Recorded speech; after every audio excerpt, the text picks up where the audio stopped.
Saya berharap itu sesuatu yang penting untuk kita tahu, supaya kita jangan menganggap sepele soal moral ini. Jangan sampai kita terninabobokan hanya dengan udah hadir ke ta'lim, udah gitu nggak ada tugas lain. Justru tugas utama dalam dakwah kita keluar dari masjid.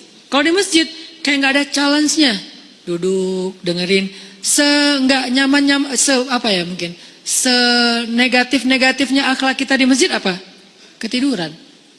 Itu juga masih nggak dosa, cuman ya kayak malu aja gitu. Datang ke masjid langsung sakinah. Beres, pas udah selesai doa baru bangun misalnya. Itu seminimal-minimalnya akhlak kita di masjid paling yaitu. Kalau ikhtilat nggak ikhtilat, ceweknya di atas, cowoknya di bawah. Kecuali cewek di bawah kita di atas itu bahaya. Pura-pura khusyuk, masya Allah.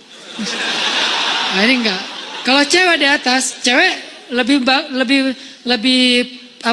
expert dalam menjaga mata dibandingkan cowok. Ini nih fitrahnya ya. Cewek lebih baik, walaupun ada yang kecolongan ada, tapi maksudnya secara umum cewek itu lebih jago jaga mata daripada cowok. Cowok lebih jago jaga mulut daripada cewek. Saya nggak mau ngomong negatifnya ya, saya ngomong positifnya nih. Positifnya, cewek itu lebih jago menjaga mata daripada cowok. Cowok lebih jago menjaga lisan daripada cewek. Makanya cewek kalau lagi sedih itu kan gini ya. Kalau cowok kalau lagi sedih kan gini kan. Jadi masing-masing dikasih ujian lah. Kalau cewek mampu menjaga lisan, itu jadi jalan ke surganya. Kalau cowok mampu menjaga mata, itu jalan ke surganya. Kalau bahasa hadis mah lebih vulgar lagi. 2 yang membuat orang paling sering masuk neraka. 1 lisannya, 2 kemaluannya. Tapi kalau diperjelas lagi, kemaluan itu berawal dari mana? Pandangan mata. Jadi artinya ikhtilat nggak ada. Cewek di atas, kita di bawah. Walaupun nanti kalau keluar bisa aja sih, cuman maksudnya nggak kayak di jalan, nggak kayak di mall. Di mall gimana? Kalau di sini gimana pun di luar Instagramnya vulgar, kalau udah masuk masjid kan minimal kayak agak sopan gitu kan ya. Saya nggak bilang berhijab karena mungkin belum semua berhijab, lagian itu proses gitu. Saya hargai udah mau ke masjid walaupun belum sempurna hijabnya, tapi minimal udah sopan. Nggak mungkin kan masuk masjid kayak di sebelah misalnya, kan beda kan pakaian yang di sebelah sana sama yang di sini, bangunan sana, building sana sama building ini kan beda nih. Habis dari sini ke sana, innalillah. Kalau habis dari sana ke sini, astagfirullah. Udah dosa, taubat gitu. Kalau ini lagi taubat, dosa lagi kan, salah kan? Jadi kayak beda. Nah, coba lihat, kalau lihat perilakunya gimana di jalan sama di mall atau di pasar. Kita bisa nggak nih keluar dari masjid baru kita tunjukin saya udah taklim. Tapi minimal udah la tahkiranna minal ma'rufi syai'a, kata Nabi. Janganlah kalian meremehkan kebaikan walaupun kecil. Walau antal akhaka biwajhin tolik, walaupun sekedar tersenyum ke wajah saudara, jangan dianggap remeh. Tersenyum juga udah kebaikan yang luar biasa. Senyum doang, tapi jangan salah sasaran. Karena kalau senyumnya salah sasaran, jadi seburuk-buruk senyum kan ya. Senyum ada pahala, ada yang dosa. Senyumin istri orang, dosa kan ya. Senyumnya tapi sewajarnya, teh gitu. Teteh. Jangan berlebihan lah, biasa aja. Apalagi kalau suaminya tipe yang ya emang suaminya harus pencemburuan ya. Suami kalau nggak cemburuan, namanya apa? Dayus. Jangan salah huruf ya. Dayus, D ya. Siapa itu dayus? Kata Nabi, tidak akan masuk surga seorang dayus. Allah marah kepada dayus. Sahabat juga heran, ini istilah baru nih. Ya Rasulullah, dayus itu siapa? Kata Rasul, dayus itu suami yang ketika istrinya melakukan nusyuz, dia nggak cemburu. Nusyuz itu apa? Banyak grade.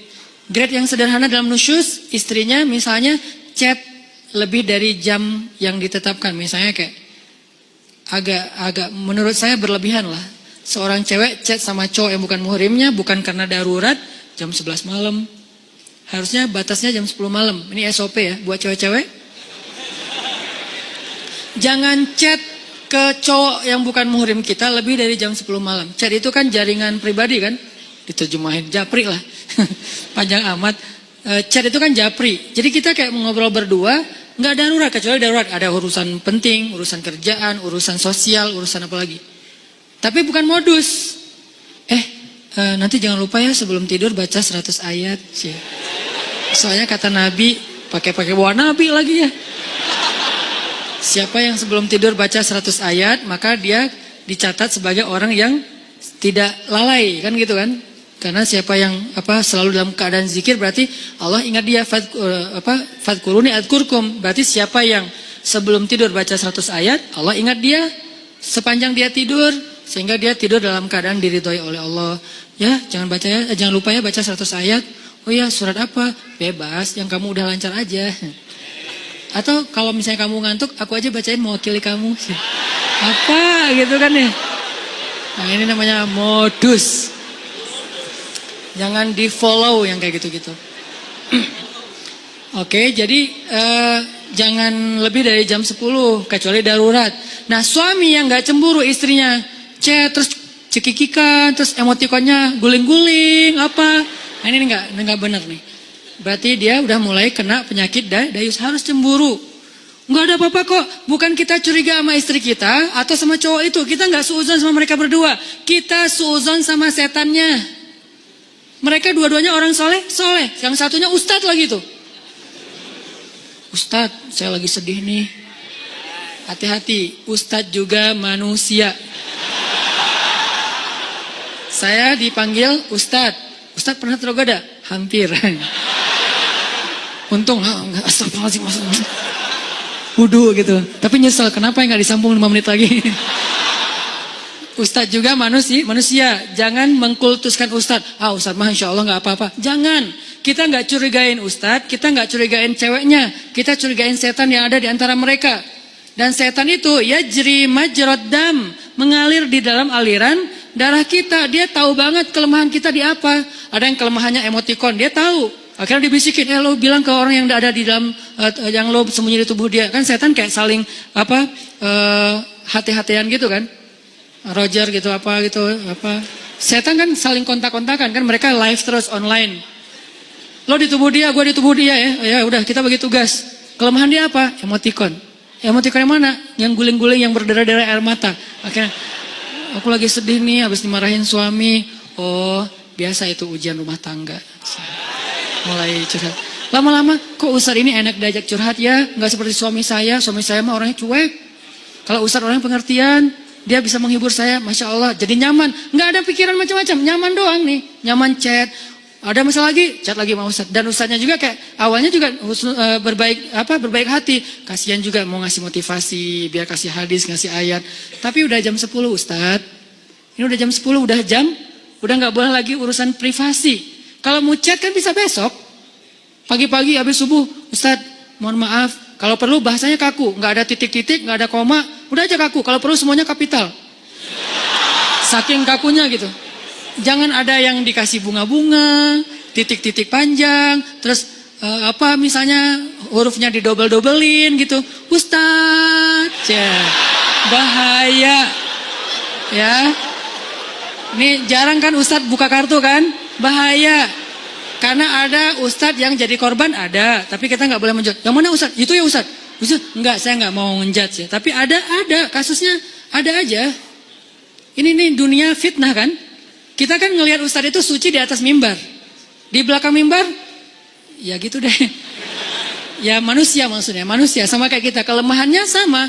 Mudah-mudahan kita berbaik sangka dia lebih soleh. Tapi sesoleh-solehnya dia, bukankah di Bani Israel itu ada orang yang ahli ibadah 100 tahun? Ibadah terus. Ujungnya apa? Zina, membunuh, syirik. Gara-gara apa? Gara-gara tadi tuh disebut dengan talbisul iblis. Makanya bahasanya wala tattabi'u khutuwat, bukan khittah, tapi khutuwat. Khutuwat itu jamak dari khittah. Langkah-langkah, bukan satu langkah. Setan itu gak nyuruh kita langsung bikin dosa. Itu satu langkah. Nyuruh kita pelan-pelan dulu. Kalau perlu berpahala dulu. Jadi dia ke kanan dulu. Baru nanti mutar ujung-ujung tanpa kita sadari udah di kiri. Gitu caranya, bukan lo ke kiri. Enggak, kita gak mau. Zina lo, gak mau dong. Tapi kasihan dia, bantuin. Ke kanan kan? Bantuin. Dia kayaknya lagi labil banget daripada dia bunuh diri. Ya udah deh gue temenin. Chat sampai jam 12 malam. Kanan, chatnya pelan-pelan. Ayat dulu keluarin, hadis, lama-lama nasihat pribadi. Kok kata-katanya bagus? Ya, kata-kata saya sendiri. Oh, Ustadz ini bijak sekali. Mulai ke tengah, ujung-ujungnya ada di kiri. Itu terjadi. Berapa lama dari sini ke sini? Bisa seminggu, bisa sebulan, bisa setahun. Yang jelas usaha dari sini ke sini tuh seumur hidup kita dia usahain terus sama si setan teh. Dia nggak akan berhenti. Kita udah ke sini, udah sampai di sini, sadar balik lagi kan? Diusahain lagi. Dia nggak akan berhenti sampai kiamat. Itu perjanjiannya dengan Allah. Akan aku sesatkan cucu-cucunya Adam sampai hari kiamat. Kalau dunia batas waktunya kiamat, kalau kita batas waktunya sakaratul maut. Jadi nggak ada batas waktu, terus saja. Mau ustadznya udah kakek-kakek juga sama. Sebelum meninggal berarti masih ada kesempatan diginiin. Dia nggak akan nyuruh nyebrang ke sana. Khutwat. Khutwat itu langkah-langkah yang panjang, yang banyak.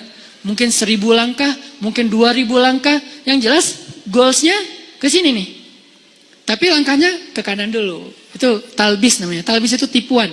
Ada Bani Israel. Gimana ceritanya? Masih boleh dikit cerita? Jadi ada 3 orang pemuda, soleh-soleh semuanya. Mereka punya 1 adik perempuan, berempat. Yang paling bungsunya cewek, cantik, masih jomblo, single. Bukan jomblo, single. Karena dia biasa aja gitu dengan kesinggelannya. Nah, 3 cowok ini dapat tugas militer. Karena negara mereka itu ada wamil, wajib militer. Ada peperangan, mereka diserang. Akhirnya dia 3 cowok ini dipanggil untuk ikut berperang. Mereka khawatir gimana dengan adiknya yang perempuan. Siapa yang akan jaga ini? Cerita dari hadis.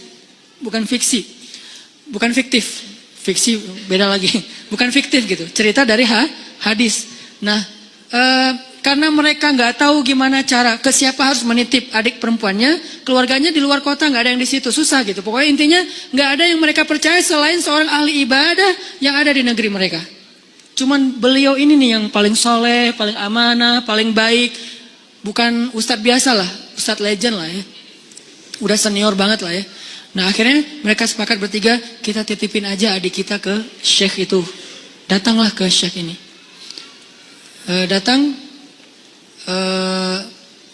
Kalau nggak salah namanya Barsisa, nama syekhnya, Syekh Barsisa. Kami dapat tugas militer, kami ingin menitipkan adik perempuan kami di rumah Anda, karena tidak ada yang kami tenang menitipkan adik perempuan kami kecuali kepada Anda. Syekhnya nolak. Ya wajar dong, orang soleh takut fitnah kan. Astagfirullahaladzim, saya nggak bisa, saya nggak pernah menampung kebenaran. Syekh ini juga nggak pernah nikah, saking sibuknya dengan ibadah, saking solehnya gitu. Bukan yang nggak nikah berarti udah sibuk ibadah juga. Beliau kayak Imam Nawawi. Imam Nawawi itu nggak nikah sampai akhir hayat kan. Ketika ditanya kenapa Anda belum menikah? Oh astagfirullahaladzim, saya lupa menikah. Kenapa? Karena saya sudah menikahi ilmu. Saking cintanya beliau dengan ilmu, ilmu itu lebih daripada istri buat beliau. Sehingga tidurnya dengan buku, bangunnya dengan buku, jalannya dengan buku, buku aja kerjanya. Imam Nawawi, ilmunya luar biasa dahsyat. Tapi jangan ditiru ya. Karena kita nggak gitu-gitu amat juga tentang ilmu. Ilmu enggak, nikah enggak kan? Ya pilih salah satu deh. Kalau enggak ilmu ya nikah gitu. Masalahnya kita ilmu gimana? Apakah udah selevel Imam Nawawi yang hadis dalam semalam hafal berapa ribu hadis. Terus setiap malam tuh nulis buku. Sholat 2 rakaat, satu paragraf. 2 rakaat, 1 paragraf. Jadi setiap paragraf itu 2 rakaat sholat. Wudhu dari isya ke subuh, 1 wudhu. Selama bertahun-tahun, 1 wudhu sholat subuh dengan isya. Maksudnya nggak tidur semalaman karena terjaga wudhunya Imam Nawawi. Nah Syekh Barsisa nolak, nggak mau. Please, karena kami nggak tahu harus menjagain harus nitip ke siapa daripada adik saya apa-apain orang. Karena udah dipaksain terus, ya udah deh. Kalau mau, saya minta satu hal bikinkan untuk adik kalian 1 ruangan, 1 kamar yang nggak campur dengan rumah saya di belakang gitu. Akhirnya dibangunin sama mereka kamar sederhana untuk adiknya yang perempuan. Taruh aja di belakang rumah si syekhnya. Syekhnya biasa beribadah di musola. Jadi rumah, musola, kamar ceweknya.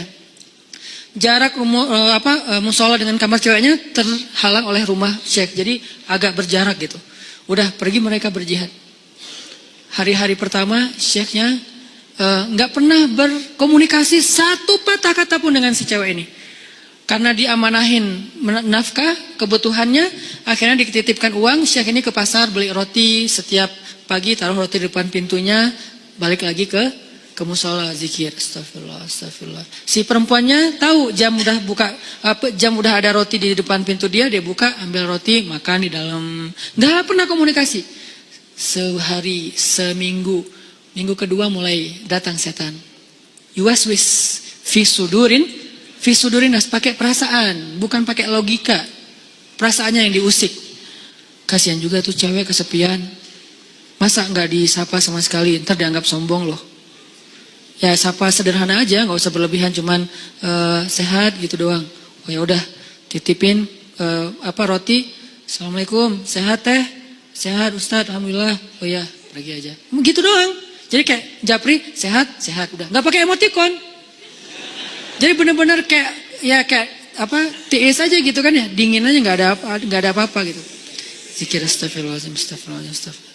Besok datang lagi setan. Masa cuma nyapa doang? Siapa tahu dia pengen sesuatu tapi nggak berani ngomong karena kaku. Ya lebih lemes lagi lah, biar siapa tahu si cewek ini butuh apa, nanti dia bisa ngomong karena nggak malu. Oh iya juga sih. Teh sehat ya, kalau butuh apa-apa kasih tahu saya ya. Oh iya Ustadz makasih. Nah ini kan nih. Akhirnya datang setan yang satu lagi. Lo tugasnya sama cewek, gue cowok. Setannya bagi tugas. Tapi bukan karena kelainan, memang gitu tugasnya. Si setan yang ke ceweknya bilang, itu Syekh itu baik banget ya, soleh banget. Kamu kalau ada apa-apa jangan sungkan, ngomong aja ke beliau orang soleh kok, orangnya senang membantu. Kan baik kan? Nggak ada yang negatif kan? Besok-besok, teh butuh apa? Ya Ustadz boleh nitip sesuatu apa? Pengen apa? Makan apa gitu. Ini ada uangnya, nggak apa-apa udah dititipin sama kakak-kakaknya. Tetap, oh ya udah, maaf ya Ustadz merepotkan, nggak apa-apa. Nah, mulai ini. Pergi ke pasar, beliin roti, susu. Makasih Ustadz udah bagi 2 aja masa saya makan sendiri nggak habis. Setan bilang kan, nggak akan habis tuh mubazir. Benar nggak sih? Mubazir kebanyakan tuh, udah bagi 2 aja. Ustadz bagi 2 aja, udah nggak apa-apa makan aja. Kata si yang satu lagi setannya, jangan mau diterima, malu atuh sama cewek. Udah, akhirnya apa? Udah makan aja, ntar kalau nggak habis baru saya habisin. Mulai kan, makan, Ustadz nggak habis. Ya udah sini dihabisin. Mulai kan agak-agak gimana gitu kan, bekas. Makan. Lama-lama datang lagi setan tuh. Coba tanya, siapa tahu dia pengen belajar sekaligus daripada dia diam-diam aja, nyantri aja sekalian. Nyantrinya apa? Belajar agama. Tanya butuh apa tentang masalah agama yang saya bisa bantu. Sedikit-sedikit adalah ilmu. Oh ya udah benar juga ya, dapat pahala lebih. Teh, nanti kalau butuh apa-apa, udah nggak sungkan sekaku yang pertama kan? Butuh apa-apa kasih tahu aja ke saya. Insya Allah kalau ada pertanyaan saya bisa jawab. Kalau nggak ada nanti saya tanya ke yang lebih ahli. Oh ya Ustadz, kebenaran saya lagi nanya nih masalah ini gimana? Nah mulai. Tapi masih di balik pintu. Kenapa? Jangan ketemu orangnya, fitnah dong kata setan. Jangan, nanti fitnah ikhtilat kata setan teh. Setan yang ngajarin ilmunya nih. Ikhtilat, jangan. Oh ya benar juga. Jadi teriak-teriak dari belakang pintu, depan pintu gitu. Oh kalau gini gimana Ustadz? Nah lama-lama datang lagi setan. Mungkin sebetulnya si Teta itu ada pertanyaan yang privasi. Nggak enak nanyanya sambil teriak-teriak. Kayak nanya masalah cara membersihkan haid atau apa kan nggak enak teriak. Ustadz cara ngebersihin haid gimana kan nggak enak kan ya?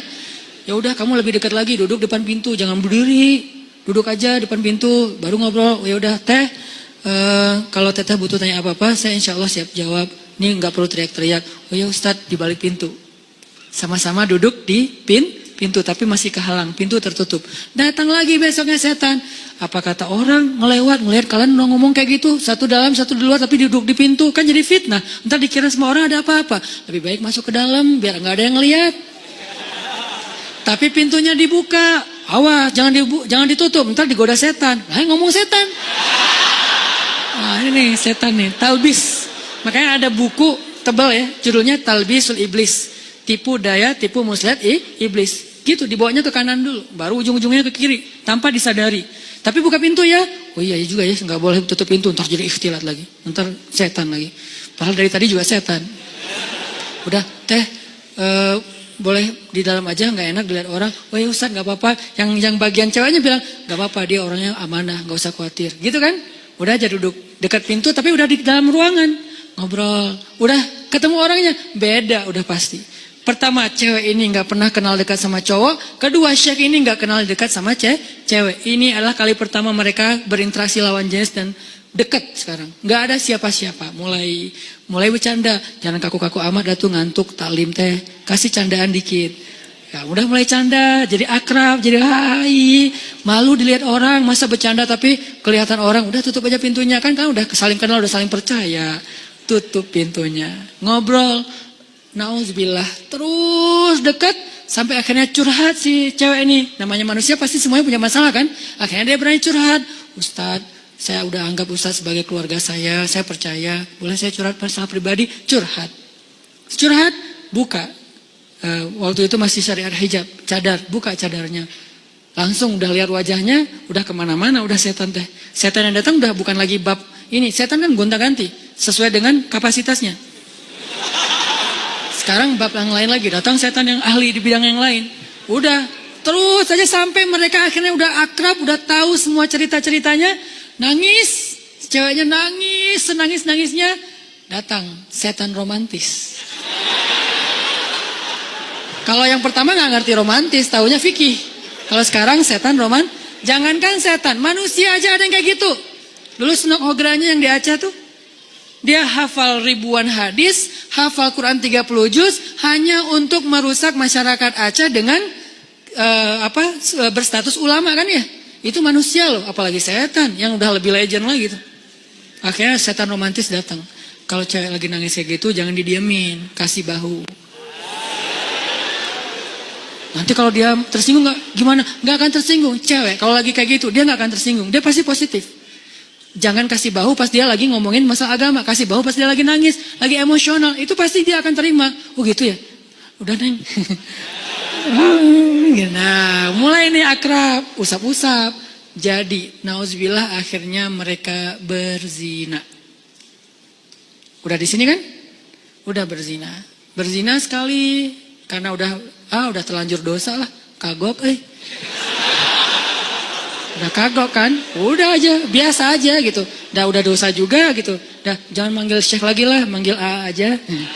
Jadi tadi kan manggilnya Syekh, lama-lama Ustadz, lama-lama AA. Manggil lah AA, udah akrab teh, udah zina, ada segala macam, nauzubillah. Ngomongnya juga gak enak. Udah gitu, maaf perempuannya hamil. Perempuannya hamil, Syekh ini takut ketahuan sama kakak-kakaknya. Karena adik perempuan mereka ternyata dihamili sama Syekh ini. Kalut, panik, datang setan kriminal. Bilang, lo udah bikin adiknya, lo gak akan dibiarin hidup. Setannya udah beda ngomongnya. Ngomongnya udah beda. Udah terlanjur. Udah lo habisin aja deh. Gak usah banyak mikir, udah lo habisin aja lo sekarang. Udah. Gitu-gitu. Oh udah dihabisin, dibunuh ceweknya. Karena takut ketahuan. Ditakut-takutin sama setan. Pokoknya lo habis, lo malu, semua orang kampung akan mencela kamu dan segala macam. Pokoknya dibikin goyah banget nih Syekh ini. Akhirnya dibunuh, dikubur di belakang rumah. Tapi udah dibisikin sama setan alasannya, modusnya apa? Bilang aja sakit, meninggal, dikuburin. Nggak lama, belum juga, baru sehari, kadarullah datang nih kakak-kakaknya. Syekh, assalamualaikum, waalaikumsalam. Syekh, alhamdulillah kami semuanya selamat. Adik kami di mana? Syekh ini pura-pura sandiwara. Ada apa Syekh? Innalillah, yang sabar ya gitu. Allah mentakdirkan kalian gak ketemu lagi. Baru aja kemarin adik kalian sakit keras dan meninggal. Maafkan saya gak bisa jaga amanah kalian. Innalillah wa inna ilaihi raji'un. Ya gak apa-apa Syekh, di mana kuburnya? Di belakang. Datang doa, pulang aja. Setan kan jahat banget ya. Setan tuh gak pernah berpihak sama kita. Dia itu pengadu domba. Malam setan ini datang ke dalam mimpi ketiga kakak beradik ini. Mimpinya sama. Setan yang sama, gimana gak sama redaksinya. Mimpinya sama. Datang, adik kalian itu nggak meninggal sakit, dibunuh setelah dinodai sama Syekh itu. Buktinya, kalau kalian mau tahu, coba kalian gali kuburnya, lihat bekas pembunuhan itu. Kalau datang ke satu, ya anggap aja mimpi. Datang ke yang kedua, sama. Ketiga sama, bangun dari mimpi. Saya mimpi buruk tentang adik, saya juga sama. Apa mimpinya? Diceritain, kok sama ya mimpi kita? Mencurigakan sekali kan? Kok mimpi kita sama? Wah bahaya nih, kita bukan suudzon sama Syekh, tapi kita harus buktiin, ayo. Besoknya mereka diam-diam datang, digali kubur adiknya yang belum kering, yang masih basah tanahnya.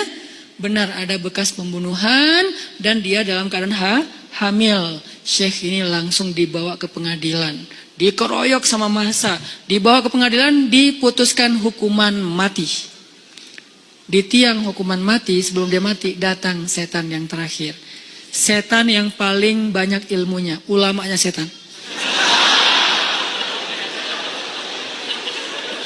Ini nih setan paling pro nih. Datang terakhir. Syekh, kata dia. Syekh tahu selama ini kenapa Syekh sampai di sini?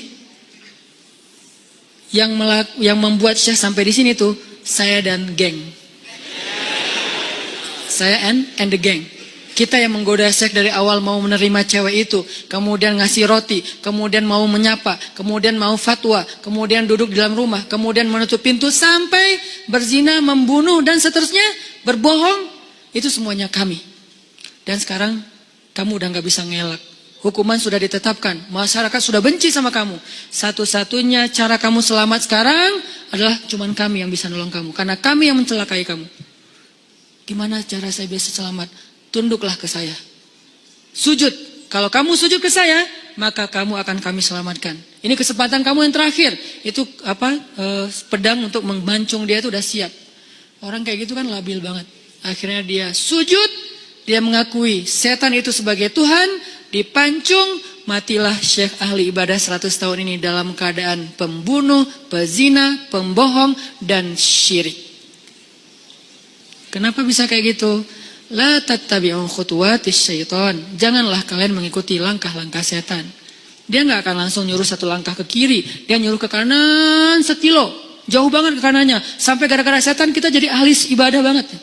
Gara-gara setan nih saya jadi bisa tahajud. Kok bisa? Soalnya dulu saya nggak pernah tahajud. Gara-gara ada modus, sekarang jadi tahajud. Ya gitu ya. Jadi sekarang awalnya sih modus, lama-lama istiqomah. Masya Allah setan teh. Jadi dari modus jadi istiqomah. Terus besok-besoknya tuh kan gak apa-apa, udahlah gak usah terlalu idealis. Besok-besoknya ketemu nauzubillah, sampai berada di sisi yang kiri dan itu udah terjebak. La tattabi'u khutuwatis syaitan. Jangan ikuti langkah-langkah setan. Bukan jangan ikuti langkah setan, jangan ikuti langkah-langkah setan. Jadi yang kayak tadi misalnya dayus, ini gara-gara ngomongin dayus nih, suami harus cemburu. Karena cemburunya suami itulah penjaga istri. Kalau suami udah gak cemburu, istrinya berlebihan komunikasi dengan lawan jenis, sikap ke lawan jenis, berarti istrinya udah gak ada yang jagain. Bukankah tugas suami itu ku anfusakum wa ahlikum naro? Tapi cemburunya juga cemburu yang baik, jangan mencela. Cemburunya menasihati, kan dia Al-Quran juga dikasih tahu kan ya, menasihati mereka, pindah tempat tidur, apalagi nasihati, pindah tempat tidur, pukul dengan pukulan yang tidak melukai dan tidak menyakiti. Kemudian kalau mau menceraikan pun dengan cara yang baik. Tapi nauzubillah jangan sampai ke tahap itu gitu. Yang jelas cemburu harus punya, cuman jangan berlebihan. Nah yang akhwatnya, yang cewek-ceweknya, kalau dicemburuin suami, bahagialah. Kenapa? Berarti suami kita sayang sama kita. Berarti suami kita itu masih perhatian sama kita. Selama ekspresi cemburunya belum berlebihan, cuman cemburu. Jangan gitu dong gitu. Gak ada apa-apa kok. Emang gak ada apa-apa, tapi kan gak pantas.